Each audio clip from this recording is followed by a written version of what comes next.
Okay, so there's a lot to get through in 10 minutes, so I'll brush over a lot of things. But as you heard this morning, there has been an absolute explosion in our adult congenital heart population, and the ones that have grown the most are the most complex patients of all. And most of those women can expect to reach reproductive age and will be able to have children successfully.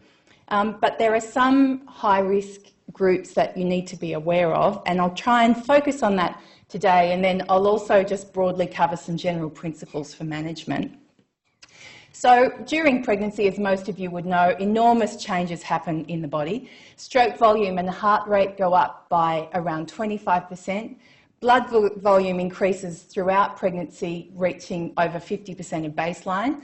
And this all results in a big rise in cardiac output that usually plateaus by the end of the second trimester.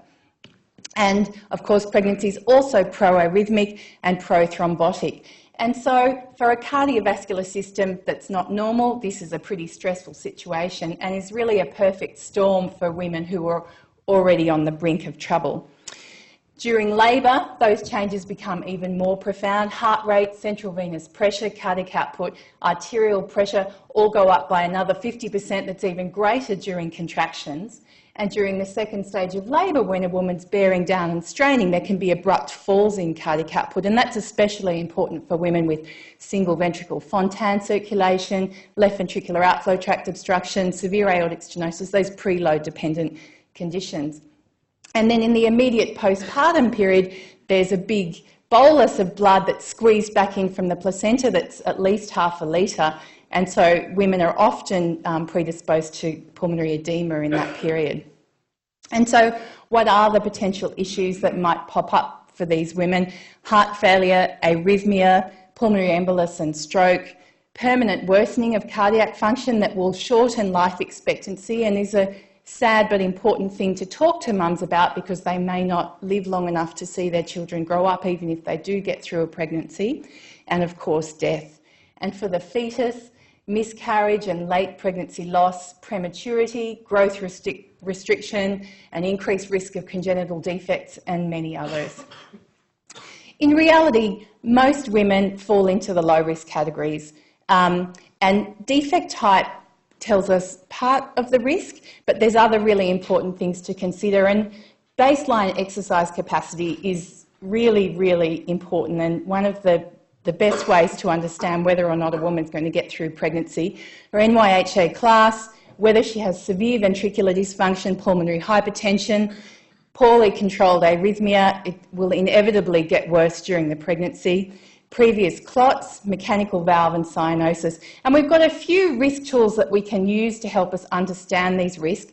And probably the most well validated in the congenital cohort is the WHO risk. You might have heard of scores like the CARPREG score. They only included a small number of congenital patients, and it's not all that accurate in our cohort. So the WHO risk model specifies 4 levels, starting at 1, where there's no detectable increase in mortality, right down to extremely high risk at level 4. And that middle group, that 2 to 3, really can be either 2 or 3, depending on the other independent individual risk factors that I talked about on the previous slide. By the time we get to the level 3 lesions, such as mechanical valve, systemic right ventricle, Fontan circulation, unrepaired cyanotic congenital heart disease, we're looking at risk of a cardiovascular event surrounding pregnancy of around 25%, but with expert care we can usually get these women through a pregnancy, and so we don't advise against pregnancy, but we need to, you've got a sense of unease and you're watching them very closely and you need to think about those other individual risk factors. But sadly, for the women that fall into that group 4, the risks of absolutely catastrophic outcomes are really high, and in general we advise against pregnancy. Of course, women don't always take our advice, and they're the ladies that we really lose sleep about. Pulmonary arterial hypertension, severe systemic ventricular dysfunction, severe mitral stenosis or aortic stenosis, and severe native coarctation. And all those lesions in the red box, according to guidelines, should deliver at an expert congenital heart centre because the outcomes are just far superior when they're managed by an expert multidisciplinary team. And that can be a complete logistic nightmare, trying to get a disadvantaged woman from the country to deliver down in Sydney. And we often share care with local obstetric and cardiology teams, but have the woman relocating to Sydney for the last couple of weeks of pregnancy in case she goes into labour, and then delivering at our hospital. So I'll just cover briefly some management principles, and if you've got specific questions and we've got time, maybe we can talk about that at the end. Preconception counselling is absolutely essential, and the first time you meet a young woman, even if she is not interested in all at pregnancy at the time, a conversation needs to start. These issues are so highly emotive that it takes a long time to really work through this with a woman, talking about contraception. And in general, we, in our complex women, avoid the combined oral contraceptive pill because of the increased risk of thrombosis. So generally, we'd recommend a depo-progestin or an intrauterine Mirena. Traditionally, people worried about an intrauterine device because of the risk of endocarditis, but we've not found that to be a problem. I always think about whether genetic counselling is needed. These women's babies have an increased risk of congenital heart disease that's around 3 to 5% in most women compared to 1% in the general population. But that risk will go up if there's a cluster of congenital defects in the body, and is as high as, of course, as 50% if she has a genetic syndrome. And it's always lovely to have the opportunity to perform a pre-pregnancy assessment, update investigations. You might want a cardiopulmonary exercise test to assess peak exercise capacity and arrhythmia burden, get an MRI in case there's something we might like to fix before the woman gets pregnant.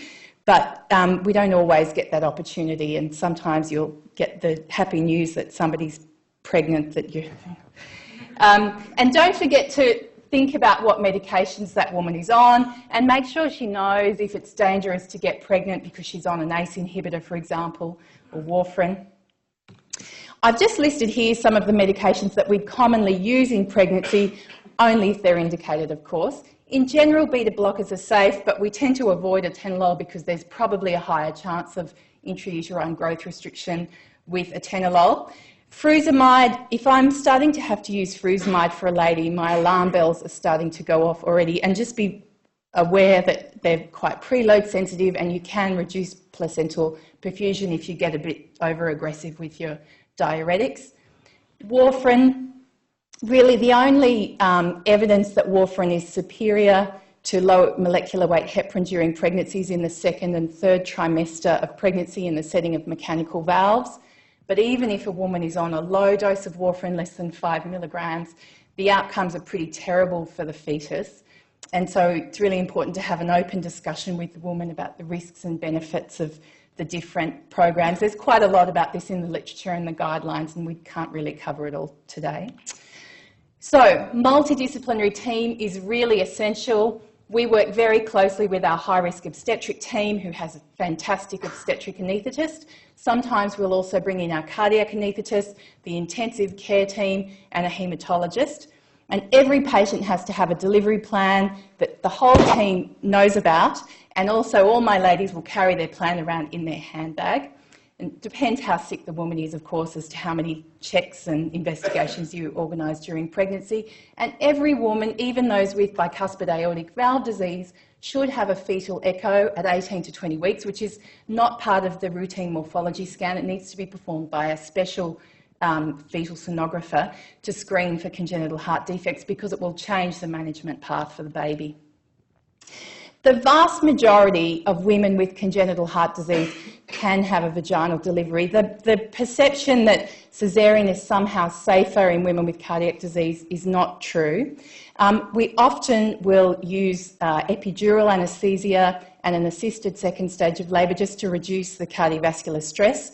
Of course, for brittle women, it's important when they have the epidural that the blood pressure is managed carefully so their blood pressure and cardiac output doesn't drop through their boots. It's only really occasional that we would need to use invasive monitoring, and it just tends to be completely inconvenient for anybody who's given birth thinking about having an arterial line or, central lining. It's just awful. From time to time we have had to deliver babies in our intensive care unit, which our intensivists just love. And it's important to think about what your postpartum plan is, because that first 24 to 48 hours can be a high-risk period as well for the woman. So I'll just briefly talk about some interesting congenital heart problems. So low oxygen saturations in the setting of congenital adult land mean that there's a big right to left shunt, and that may worsen during pregnancy as systemic vascular resistance falls. You get an increase in the shunt, and so the SATs can get even worse. And it's very hard to grow a baby if your oxygen saturations are less than 90%. So many of these women just have recurrent miscarriage and early loss, and it's absolutely heartbreaking. There's an increased risk of clot and bleeding because of complex changes that happen in the clotting profile, and that can be really tricky to manage. There's a paradoxical embolism risk, and I'm always banging on about this to our trainees. They are at risk of air embolism, so anybody with cyanotic congenital heart disease or a right to left shunt needs to have inline filters to protect them from air embolism whenever they're having intravenous infusions. And also the obstetric team needs to be careful not to overly sort of drag on the uterus, because you can get massive air embolism that way too during caesarean. The risk in transposition of the great arteries really depends on the anatomy or the type of repair that the person's had. In the setting of an atrial switch, which we haven't talked a lot about today, but that's the old-fashioned repair where we'd switch the atrium around instead of the arteries, which Ishay just talked to you about, or in congenitally corrected, the right ventricle is the systemic ventricle, and it doesn't like having systemic pressure, and it fails early. And so risk depends on the ventricular function and the arrhythmia burden. And I've always got a very low threshold to knock arrhythmias on the head when they happen, because if you just sit on it, things are going to get worse and you'll end up with sustained arrhythmias, and it just becomes a whole lot harder to manage. Arterial switch depends on the function of the valves and the great vessels that have been manipulated. And every woman should have had a fairly recent test for coronary ischemia before she gets pregnant. As you know, we just touched upon now, the coronaries have been reimplanted and manipulated, and they can get obstruction. We don't have time really to talk about the intricacies of Fontan. Traditionally, these women were told that they could not have pregnancy, and a few naughty ladies ignored advice, and increasingly we've got experience and we realise that the outcomes can be fairly good and the risk of dying is low when they're managed very carefully if they're a good Fontan. And it can be really satisfying to see these kids with hyperplastic left heart, or that were never expected to even reach their teenage years go on to have a family.